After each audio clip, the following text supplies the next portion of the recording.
enjoy it. That's a wonderful weekend. That's a wow kind of way to send all those Philadelphia fans back to the wrong end of the Commonwealth. Good morning to you. Good Monday morning. I'm Dejan Kovacevic of the Pittsburgh Sports. This is Daily Shot of Pirates. It comes your way bright and early every weekday. If you're into football and or hockey, I also offer daily shots of Steelers and Penguins in the same place that you found this. Pirates 6, Phillies 4 in 10 innings. Josh Palacios 2-run shot as a walk-off over the Clemente wall on his birthday. And this just minutes after an astounding double play was turned by the Pirates' young players. Defensively, I'm trying to remember what the exact scoring was on it. It was 9-2, 4-2. Henry Davis makes the catch and throw home, keeps Bryce Harper third. Fires, and I mean fires a throw into Andy Rodriguez, who sees runner caught up between second and third. He fires down to Nick Gonzalez. Gonzalez fires back to Andy whenever Harper breaks, tags Harper out at home, and wow, like there was, third time now, a wow component to this. And I'm not intending here to open your week with a deliberate downer. But this can't be just the blip. This season has gone terribly wrong. I believe it's close to irreparably wrong, in particular for the people running it.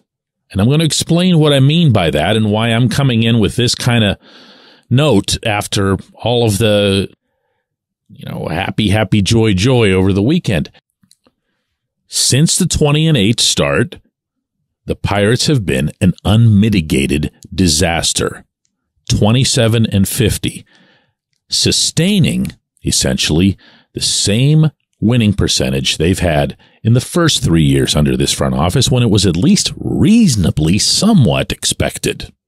It's not a rule that you have to be wholly awful in a rebuild, but when it happens, no one really says all that much.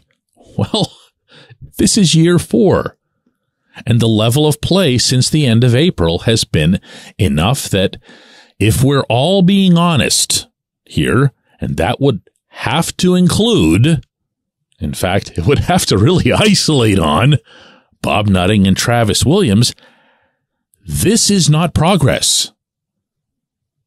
You can see the occasional Palacios blast, Andy blast, Davis blast, Quinn Priester getting a couple of wins, and there'll be more, and it'll be fun too, just like this weekend was. What it can't be is the 2-8 in a 10-game stretch.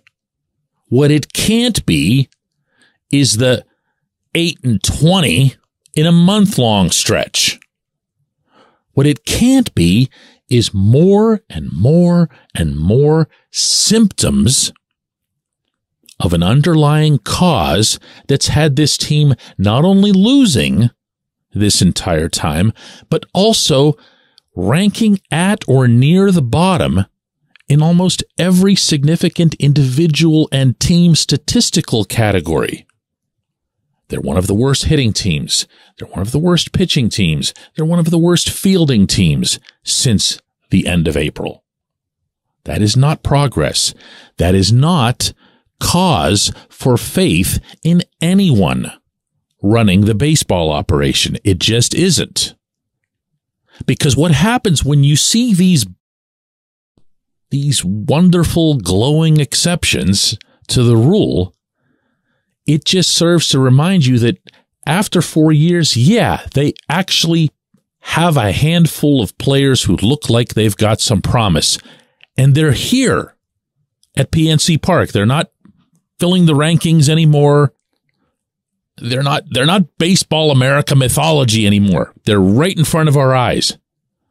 And when you see Henry, in particular, make that 80 grade throw from right field, that's talent. That's 1-1 talent. Number 1 overall pick. When you see Andy step out from behind the plate as aggressively and confidently as he did in throwing down to Gonzalez when he could have just eaten that ball.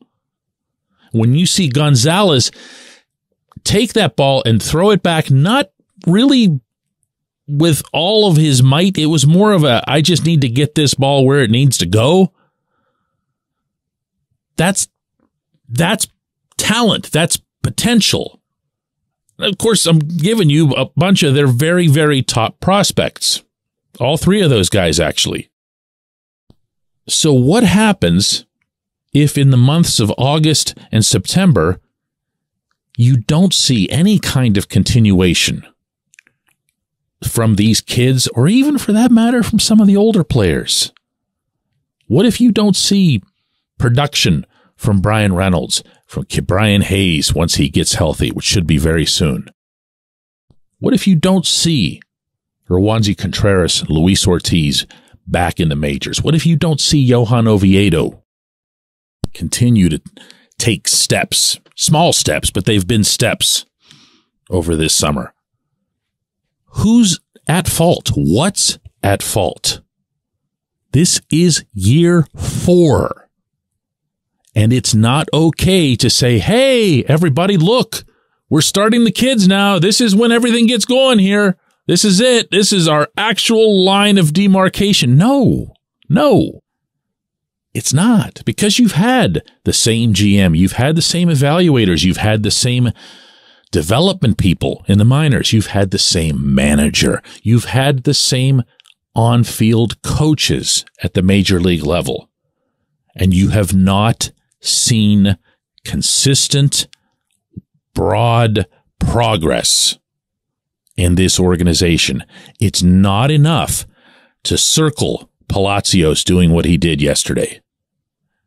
It would be something if Palacios were to end up being a real live player you could count on every day, and maybe he will be. I'm not knocking him.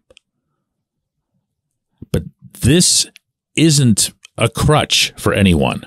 What happened this weekend, or any little blips along the way over these past 3 months, which have been an unmitigated disaster. And if that doesn't turn around over these final 2 months, you tell me why anyone on the baseball side would keep their jobs. When we come back, J1Q. This portion of Daily Shot of Pirates is brought to you by our friends at North Shore Tavern, that's directly across Federal Street from PNC Park. It's home of Steak on a Stone, an eating experience, underscoring the word experience. The steak is brought to you partially cooked on an 800-degree stone, and you do the rest. It's a ton of fun, it's a great meal, and it's a baseball atmosphere like no other in Pittsburgh. North Shore Tavern, right across Federal Street from PNC Park. Your front door, your car, your bike, your computer, your gun. Safety is a habit. Every day you lock and secure your home and everything you want to keep safe. Gun safety and responsible storage are no different, and the best way to help prevent accidents, misuse, and theft. If you have a firearm, own it, respect it, and secure it. Visit ProjectChildSafe.org. Brought to you by the National Shooting Sports Foundation and the Bureau of Justice Assistance.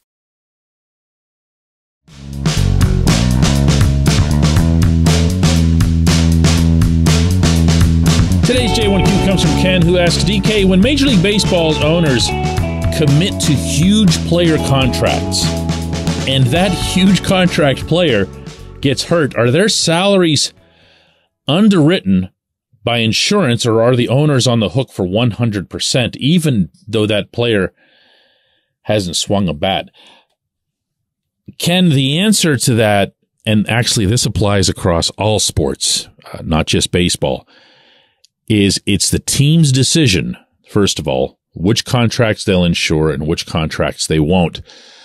The insurance, as you can imagine, we're talking about Lloyd's of London level insurance, quite expensive unto itself on top of the guaranteed salary that's being paid. So you can't just do it with everybody, and you wouldn't just do it with everybody because it probably wouldn't be cost efficient. But if what you're asking here is, do they have insurance on the Brian Reynolds contract or the Brian Hayes contract, I believe that they would, because it's an unprecedented figure. Actually, each of the two figures are unprecedented for this franchise.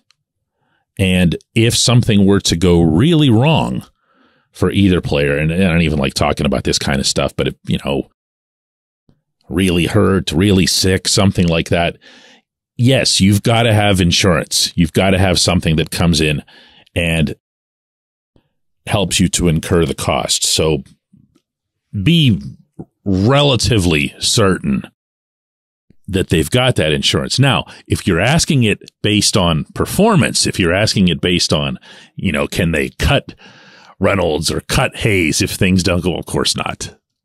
There's just nothing that can be done there. You can cut the player.